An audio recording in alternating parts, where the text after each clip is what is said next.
my French isn't that good. I did get an A for French at school, but I'd forgotten most of it. And when my wife and I, for our 10th wedding anniversary, went on a driving tour for Europe before our children were born, so the only phrase I remembered in French was "la plume de ma tante," which is the pen of my aunt. You've no idea how many times we got lost in the streets of Paris. Not particularly useful. Anyway, unfortunately, I've forgotten it along with my Latin. Anyway, but we are dealing with talking about language, one of the most important topics, and one of my favourite topics. Those of you who heard me before, particularly Nechama, who's in hiding at the moment, will know that this is one of my favourite topics, which is hello Nechama. You could probably give some of this talk yourself, which is the power of speech. It's okay, you're allowed to go into hiding. It's all right, don't worry. The power of speech. And I've decided to choose this as an overarching topic. So our whole theme, which my client challenged me to produce, is parenting under pressure. Our first one dealt with the particular challenges of parenting under pressure and what that means and how we have to adjust our sights and be realistic. Weeks 2 and 3, we dealt with the challenges of anger, which is particularly accentuated under pressure. And weeks 4 is a really good topic to finish off, and I'm pleased we came to this, which is the power of speech. And we're going to look at it through a scenario. Let's have a look. Hang on a minute.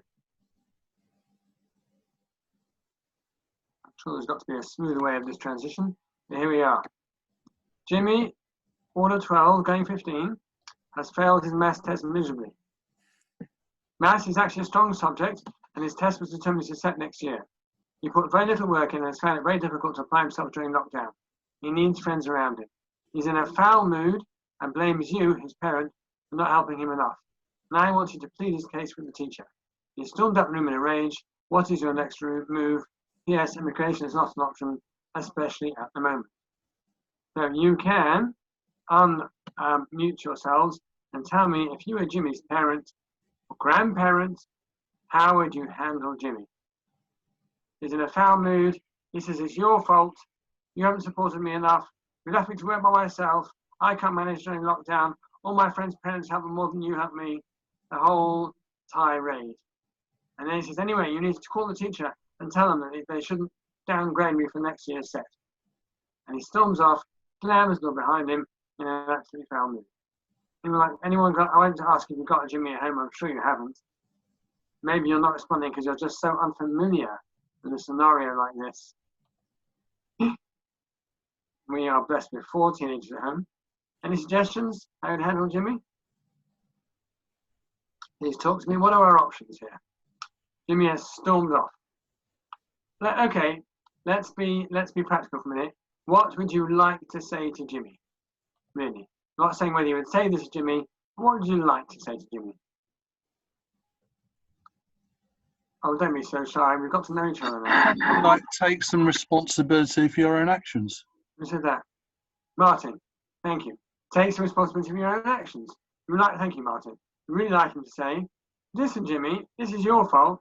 You messed up. Thank you, Martin. Your fault. You messed up. And you need to man up and take responsibility for your own actions. For goodness sake, don't stop blaming the whole world for the fact that you failed. You failed because you messed up. That's what you would like to say. How do you think that would go down if you said that now? Not very good. What?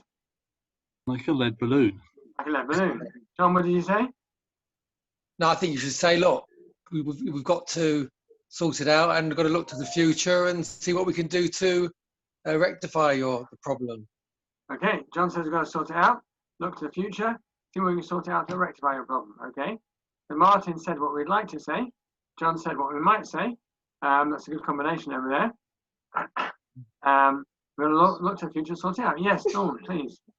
I don't know if it would be the right time to speak to him when he's angry. Maybe best just wait till he calms down a bit. Okay, great point. Dawn says, when he's angry, not the right time to speak to him, wait till he calms down a bit. Okay, we're going to come back to our scenario, but let's have a look at a beautiful idea.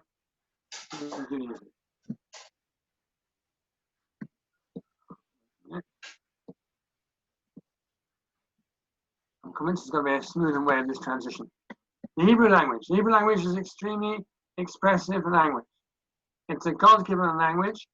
And therefore, unlike other languages where the terms are agreed by convention, the language itself is expressive of the reality. The language is expressive of reality. So for example, this is a simple example, the word in Hebrew for a word or to speak is daber. And the word in Hebrew for an item is davar. Because if you look at classical Hebrew, the speech is expressive of the essence of the item. The speech, and I'm going to give you a very, very simple example, a favorite example. Yesterday's Sedra, Korach, was all about one man's jealousy. Korach was jealous of his first cousin. Korach led a rebellion against Moshe Rabbeinu, against Moses, and Korach was, shall we say, he felt he'd been passed over in the honors list. And Moshe Rabbeinu, his father Amram, was the oldest of 4 brothers, and Amram's 2 sons got the honors, and then the youngest brother's son got an honor, and Korach, who was the son of brother number 2, got no honors. And Korach actually triggers a rebellion against his first cousin, which ends in Korach's death. The word in Hebrew for jealousy is kinah, kufnun alef hey. The word in Hebrew for a nest is ken, a nest, a bird's nest is ken. The word in Hebrew to acquire is kana. The word in Hebrew for extremism is kanaot. Can you hear a common sound in all of them? Kin, ken, kina, kanaot, kana, kufnun, kana, kan. Can you hear that? Now, if those words have a common root, they must have a common meaning. Now, in English, if I was to ask you what's the relationship between a nest, and jealousy, and acquire, and extremism or fundamentalism, you know, it's a bit like, well, maybe you're aficionados of these Sunday evening quizzes. I once went to a Sunday evening quiz. I thought I was pretty well read, and I went to one of these quizzes. I came out with a tail, you know, between my legs. I didn't know anything. I thought I was pretty well read. So the last time I went to one of those quizzes where they ask you random links between different things. Anyway, but in Hebrew, if there is a link in root, there must be a link in meaning. I'm usually used to illustrate the example. Can anyone suggest what the link might be between a nest, between possession, between extremism or fundamentalism and jealousy? It sort of sounds like personal acquisition. Ooh, well done, Martin. You a lawyer? It's about exclusive possession. Exclusive possession. Spot on. The nest is where the bird creates exclusivity. When you acquire, it's a legal term, what was once yours becomes mine exclusively. When you are jealous, you want what somebody else has. When you are a fundamentalist, you believe that yours is the only view that counts. Good example where the Hebrew word is expressive of the item itself. The words are very, very powerful. As we say in Bereshit at the very beginning, Hashem spoke and the world came into being. Right? Hashem spoke and the world came into being. Words are a creative force. Now, God said that there be light, and there was light. God spoke and the world came into being. Now, this is extremely, extremely important because we see words as a powerful creative force. With words you can build a world, with words you can literally destroy a world. Does anyone remember, I don't remember the name, but the jeweler shop, was it called Ratner's many years ago? I won't quote what the gentleman, Ron Ratner, said, but you might remember the episode where he got up and described his own merchandise in rather derogatory terms and suggested that those who bought his merchandise were a bit on the naive side. Does anyone remember that episode? Well, it's well known that he basically destroyed his own chain of shops.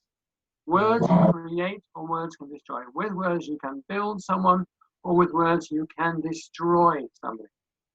Now, if I was to go around the Zoom and ask you some of the most meaningful and poignant moments in your life, when I've done this as an experiment, I would say 70% of people quote something someone said more than something someone did. I remember when I was I don't know, feeling shiver, someone came in and they said just the right thing. Or someone came in and they said just the wrong thing. With words you can build, with words you can utterly destroy a person. And it's very important and powerful. So the Israeli psychologist, Chaim Ginott, did not write from a religious perspective, but wrote, you may be familiar with a book, How to Talk So Kids Will Listen, How to Listen When Kids Will Talk, which is based on a book called Between Parent and Child, which I used to highly recommend, a little bit less so these days, because I think it's a bit one-themed. But in that book, he describes words. He says, when you express words, you are a surgeon using a scalpel. You can wound or you can repair. You can build or you can destroy. And I think that in today's day and age, we have forgotten the power of speech because of the overwhelming excesses of speech, 24-hour talk shows. I listen to news 2 or 3 times a day, normally a couple of times a day, and it's very, very rare that a difference between morning and evening. And they say the same thing in different ways over and over again, over and over again, over and over again.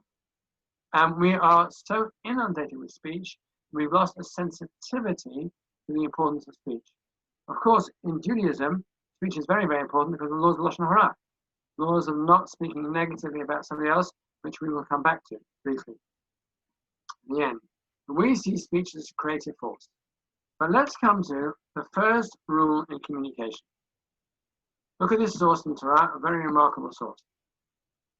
Shimon also said, do not appease the time of anger, and do not comfort, at the time that the dead lies before him. Do not appease the time of anger, and do not comfort at the time that the dead lies before him. Very interesting. What is Rav Shimon Elazar saying to us over here? It seems counterintuitive. A person's angry, isn't that the time to appease? A person suffered a bereavement, isn't that the time to step in and offer comfort? But he says don't. Notice, he does not say what we should do, only what we shouldn't do. Fascinating. He doesn't say don't turn up at the shiva. He doesn't say walk away when a person's angry. Don't appease when a person is angry. Don't give comfort at the time the dead lies before him. Rav Shimon Elazar is touching on an extremely contemporary idea. I'm not an expert in psychology, but I read a lot about this idea. Extremely contemporary idea. Excuse me. And I'm going to illustrate it with the following example. I apologize to probably Nechama, who's heard this example before. Maybe others have, I don't remember. The example of the scraped car. Did I give that example before? Not in this series, I know, but imagine you have just got yourself a new car and you drive it into the office. You drive it in quite noisily. You want everyone to look out the window, see your new car. You park it in your normal parking bay and everyone admires your new car. On your way out from the office, you hadn't thought about the fact that your new car is slightly wider than your old car, but the exit to the car park has not expanded in the same way. And you hear that noise with which I am all too familiar, which is that encounter between metal and brick. It's a very distinctive noise, can't be replicated another way. I've been driving for now, about 30 years. In that time, I have definitely owned at least 20 to 25 cars. I've lost count. I've only ever sold 3. I mean, I've generally bought old cars, and it isn't difficult to write off an old car. And thank God, no one's ever been injured. But I've had many an encounter with brick and metal. And that feeling when you get out of the car, and that feeling of a car, especially if the car is new, or the car was pristine. And those of you who are familiar with my car know that I don't really count the encounters anymore. They're kind of irrelevant. But there's a certain liberation in that, to be honest. There's a certain liberation. But anyway, imagine that you get out of the car and you're so aggravated. Brand new car, it's great. You're looking for a bit of help. So you call, sorry, let me turn this off. I'll turn this off. You're looking for a bit of help. So you call a friend of yours. Let's say a friend's called Michael. You call him up and say, Michael. He goes, hello, Malcolm. Nice to hear from you in the middle of the day. Everything okay? I say, well, not really. And he goes, oh, what's the matter? And you say to him, I've just scraped my new car. He pauses for a second. He goes, sorry, I've just scraped my new car. And he goes, sorry, you called me in the middle of the day because you scraped your new car. I'm in the middle of a meeting, for goodness sake. I mean, is everyone okay? No one's hurt. It's just your car. Just get on with it. Get it sorted and you'll be fine. You can show me by a finger rating on a scale of 1 to 10, where 1 is a pathetic reaction, and 10 is a fantastic reaction. How would you rate Michael's reaction? Show of hands, please. Martin gives it a 3 from Dawn, a 2 from Lucy. Alan? A 5, okay. Come on, Merrick. 5 from Merrick. Anybody else? All right. Okay, well, none of you got past 5. Okay, but let's say I now call up the next person on my list. I'm looking for a little bit more than that. I call up my Auntie Sadie. Everyone's got an Auntie Sadie. You call her twice a year before Rosh Hashanah and Pesach. It's kind of, mid-September. Not mid-September, that's the wrong time. It's kind of mid-November. And you call her up and she goes, oh, hello. Can't be Pesach already, can it? Tell her the whole story. No, Auntie, I called you because I scraped my new car. And she goes, oh, Bubala, that is such a shame. You know what? I've just made your favorite chocolate biscuits. Why don't you come round and you can have an orange juice and some chocolate biscuits. And then she starts telling you who came this afternoon and you can't get her off the phone. How would you rate Auntie Sadie's reaction on a scale of 1 to 10? 2, Lucy. 3 again from Martin. Oh, 8 from Dawn. Oh, and a 7 from Merrick. We're going in the right direction. 5 from John. Okay, 1 from Alan. Anyway, he's still not quite satisfied because you know what I'm going to do this time? I'm going to call my rabbi. You've all got a rabbi's number on your phone, I'm sure you have. Now, I'm going to let you into a secret, which my phone might not thank me for, which is a big secret of rabbinic training. Whenever you call a rabbi, rabbis are trained to sound as though they're surrounded by great tomes and books and doing something very, very studious. They may not be. They may be in shorts by the pool drinking a cola. But this is how the training goes. You pick up the phone, dial rabbi, and the rabbi's voice goes, hello. Doesn't that sound as though you kind of interrupted their deep, deep, deep study? How can I help you? You tell the rabbi the whole story, and the rabbi then goes, you know what? Better in this world than in the next world. It was decreed on Yom Kippur. It's good for your soul. And you get a mini sermon on the phone. Now, how would you rate that one? Scale of 1 to 10. I think Lucy's not even going to rate that one. I think that's one. A 5 from Martin. 4 from Martin. A 4 from Dawn. A 3 from Alan. Oh, a 2.5 we've had. We've had a postal vote here. Laura says 2.5. Without halves. 5 from Merrick. I don't think Shelley agrees there, but anyway, 5 from Merrick. Laura had. Okay, 3 from John. Hello. Okay. Last one. You call your friend, another friend, tell him the whole story, and your friend goes, oh, that is so aggravating. What a shame. I know how much we're looking forward to that car. What a terrible, terrible shame.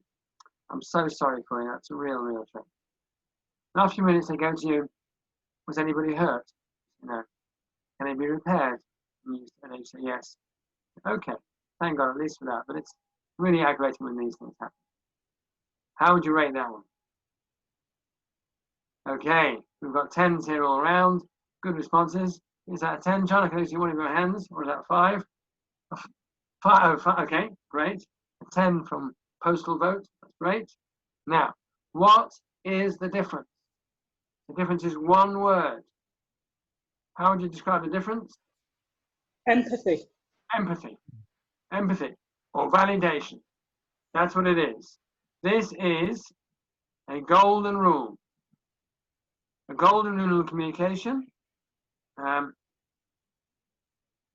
case I haven't done enough plugs from the book that I co-authored, Everyday Parenting and Everyday Parenting, it is one of the 5 tools of parenting in my book, available at Amazon, just £15. Terms and conditions apply. No one can hear until they've been heard. No one can hear until they have been heard. If we have not been heard, we do one of two things. What do we do if we have not been heard? We do one of two things. What do? One of two things, we feel we have not been heard. Repeat ourselves. Repeat ourselves. We still haven't been heard. What do? Repeat louder. We get louder. We shout. Nice way of saying shouting. Or Stop talking. we do the opposite. We clam up. Either we shout or we clam up. And I've heard it many times. I'm listening to many people. If they feel they haven't been heard, they either shout loud or clam up. I'll give you a good example. I remember just after 9/11. Who can forget those terrible days?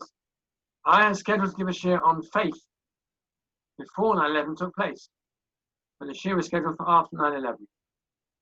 A lady came to share. She was probably about 10 years older than me. So, no, she wasn't. She was older than that.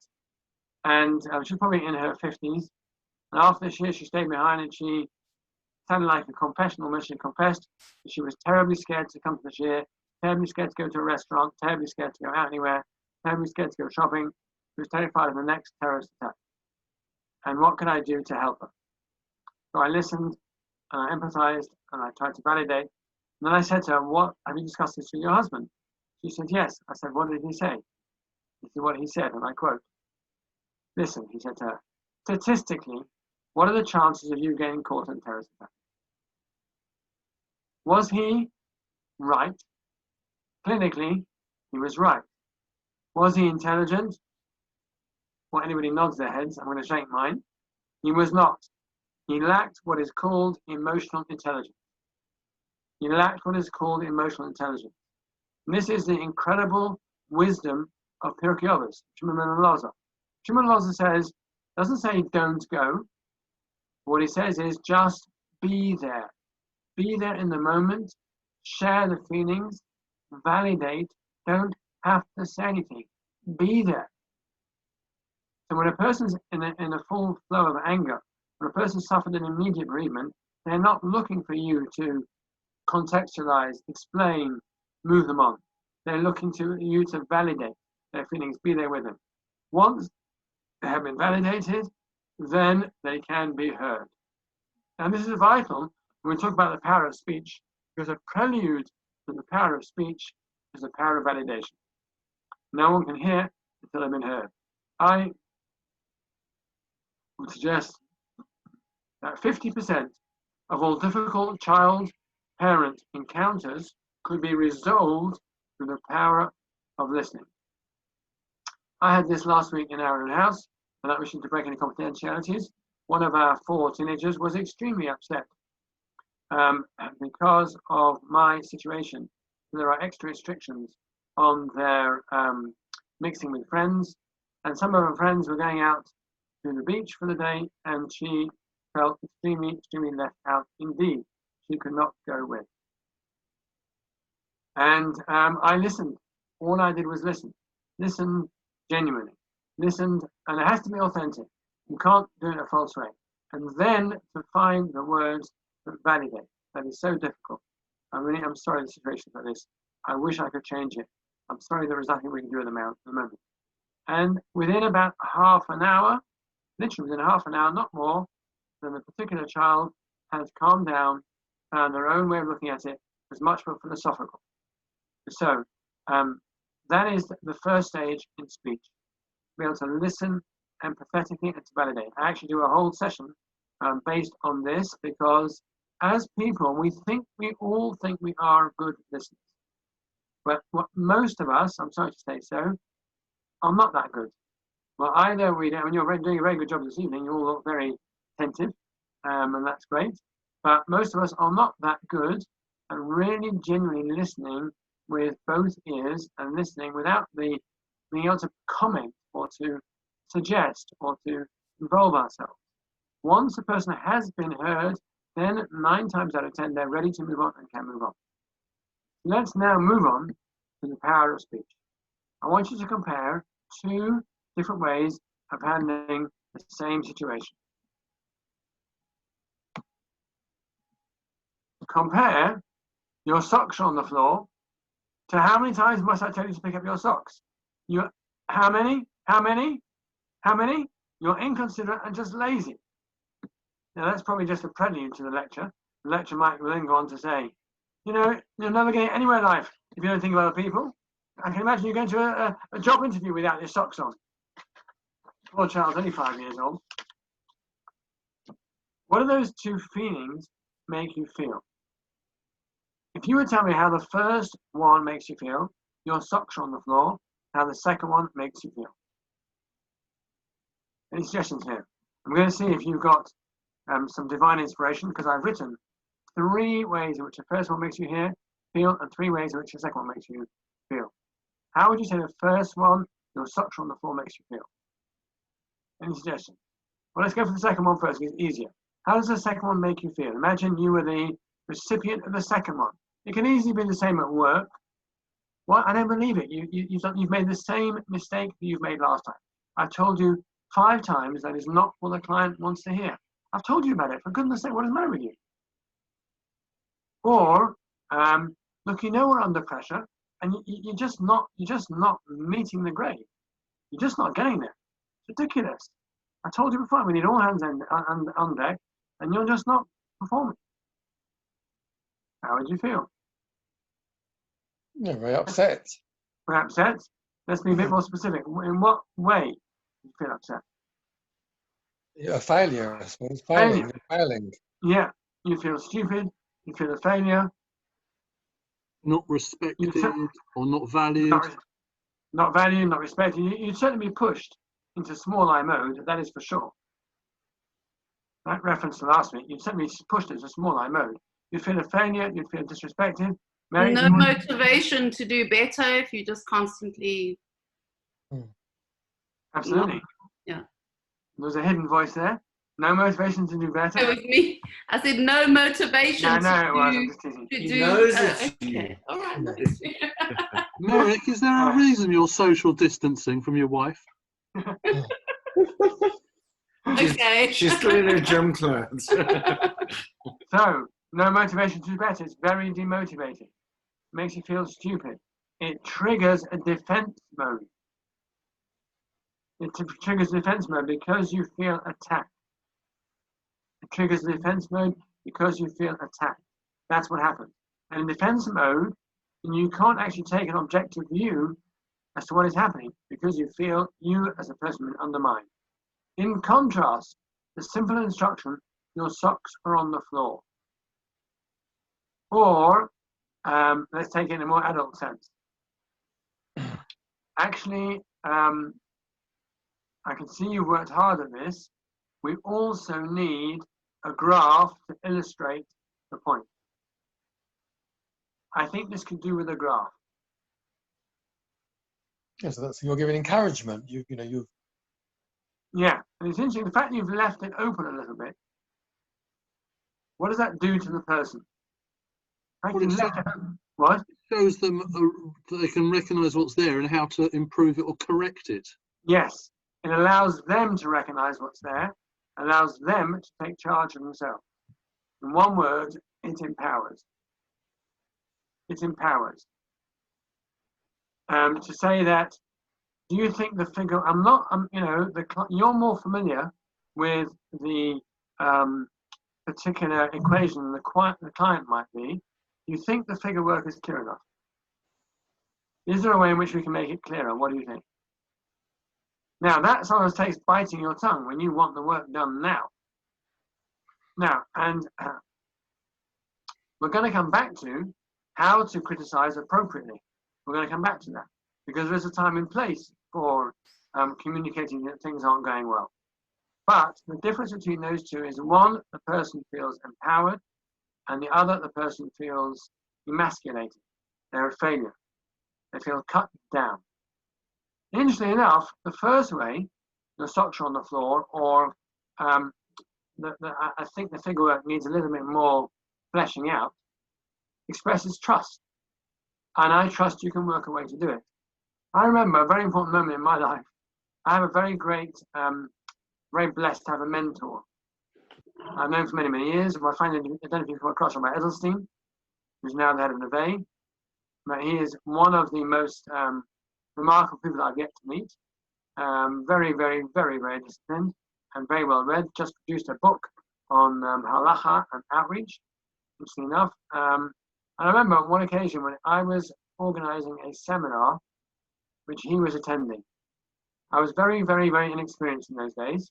It was a 3-day seminar. He was coming from Israel.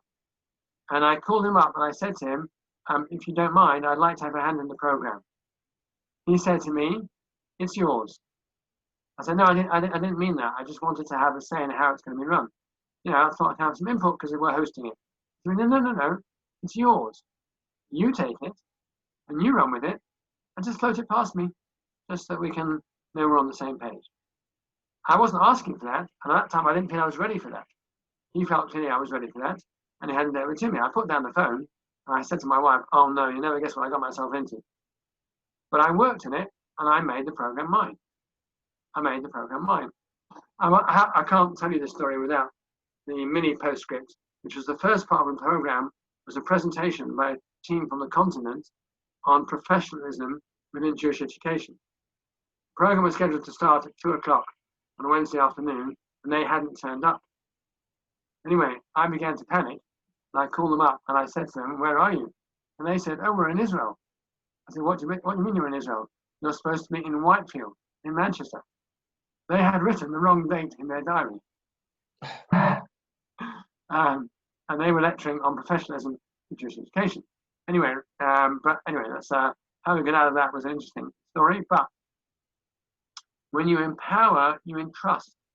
You leave room for the person themselves to correct, to recognize. And all it is a different mode of speech. That's all it is.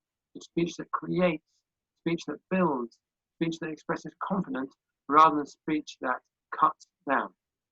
And the same is true in all of our relationships, whether relationships between husband and wife, between parents and children, or children and parents. It doesn't make any difference. The words that we say will create or destroy. And if we take a step back and think about words, they are the scalpel in the surgeon's hand, can cause wounds or can repair. Very, very, very powerful. And I can't overestimate the power of words to build children, for sure, and especially when we are under pressure. Because children sense when we're under pressure and they know when we're under pressure.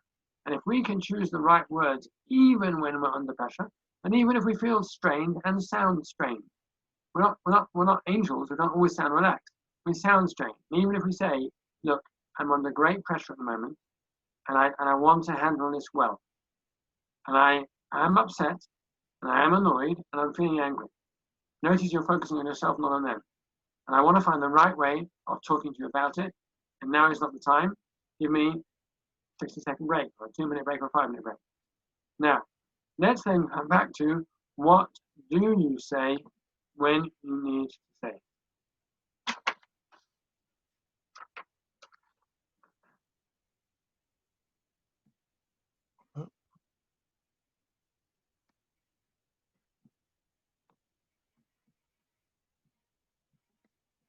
Now, speech empowers, it expresses trust, and it leaves room to correct.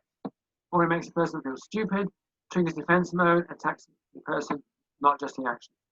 Speech that builds has got to have these 4 components.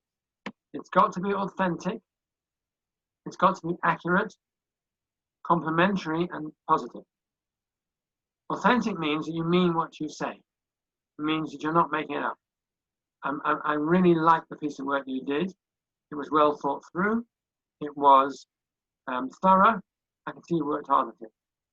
Authentic and accurate. Accurate means it's not just generalized. That was a great piece of work. The more focused the compliment is, the more meaningful the compliment becomes.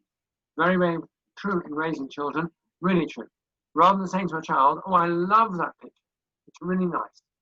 Say to a child, "That is colourful. I can see the detail. Oh, look, there's a person over there. They look happy." Small child. For an older child to say, "You know, it was a pleasure spending time with you today. You were really good company, and I enjoyed our conversation." When speech is accurate, it allows the person to really understand where they have gone right. Obviously, complimentary and positive. Positive means that it means that the overall message is a positive message. The result of that is that we then empower. We then empower. So when you are complimenting somebody else, and I have to say that, when you go to a simcha, I will say, I'm going to use myself and my wife as an example. My wife is much better than this than me, as a simcha anyway. In terms of a simcha, so you say to the host, that was a lovely evening, thank you very much. My wife will say, the hors d'oeuvre was so wonderful, and I loved your choice of main course. And it wasn't too heavy, it wasn't too light, and the band played such lovely music, really complimented the evening. And I've learned from her that the way to compliment appropriately is to break down. They've spent hours agonizing over the color scheme, over the music, over the menu. If you compliment that, by the way, where do we learn that from? Dayenu. Dayenu in the Haggadah, where we literally itemize the gifts Hashem has given us. Now, let's come to round off the difference between communication and criticism. Because there comes a point in time when we have to say things that are not going to be popular. They're not going to be popular, and the way in which we say them can either build or destroy. So we need to know the difference between criticism and communication. Criticism is person-focused. Communication is issue-focused. As a kind of rule of thumb, if you start with the word you, probably we're embarking on a sentence which is going to be critical. If you start with the word I, it's less likely. You've got more chance of focusing on the issue. I have got a problem with the way this has happened, and we need to resolve it. Or I am extremely upset, I'm extremely hurt, and I'm extremely disappointed at the way in which you spoke, you expressed yourself. Right? That's fine, because I'm still focusing on the issue. Right? It's not forbidden to use the word you. But when you start with the word you might not like to attack the person. You are nasty. You are inconsiderate. You are selfish. But the fact that I have an issue or a problem with the way in which you express yourself, and I would like you to find better ways of expressing yourself, that is still focused on the issue rather than attacking the essence of the person. Now, and it's fine to express oneself with emotion, as long as you don't end up attacking the person. So I will sometimes say, I'm feeling angry, I'm feeling frustrated, and I don't want to get angry. And that isn't a way to speak, and that isn't a way to express yourself, and I know full well that you can choose better words than that. I know full well you can choose better words than that. The person is intact. Again, I haven't said, you are nasty, you are inconsiderate, you are selfish. I haven't said any of those words. The person remains intact, but the issue remains clearly focused. And that is important, because there are times when we have to sit down with somebody else. And this is important. Let's say I've managed to conquer and live much more in big I mode. That doesn't mean that I can't address issues with another person. And especially when we're under pressure, it's important that we sit down with another person and communicate. We have to find a better way of handling this, because at the moment we are adding to the pressure, not detracting from the pressure. So I feel that we need to find some space, some time, which is exclusively ours. I feel we need to find some time within all of this. Notice the way I'm putting it is very, very inclusive, and it's focusing on the issue at hand. I feel that I haven't had enough time with my spouse, or I feel that I've been neglected in the whole equation. I feel that everybody else has been taken care of apart from me. Now, I don't say it that way, or I try not to say it that way. I would say, look, I feel we have a real problem over here. I appreciate that it's important to give time to the children. I appreciate we've got to find time for them and they're having a difficult time. But I have to say that I also feel there are certain issues that I am struggling with that I need help. I haven't said, you only care for them, you don't care about me. You've only got time for them, you don't have time for me. I'm saying those things. That's an attack on the person. So we have a problem. I'm feeling this way, and maybe it's my own perception, and I need to discuss it because I want to talk it through, because I want to resolve the issue. And it's important. It's actually very useful to use the word issue, because that depersonalizes it. I want to resolve the issue. that I'm struggling with, and I need to sit down with you and to your help resolve it. Now, I appreciate we may see things differently. I want to work this through and I want to talk this through. None of that is an attack on the person, even though the person, I've made very clear how I am feeling.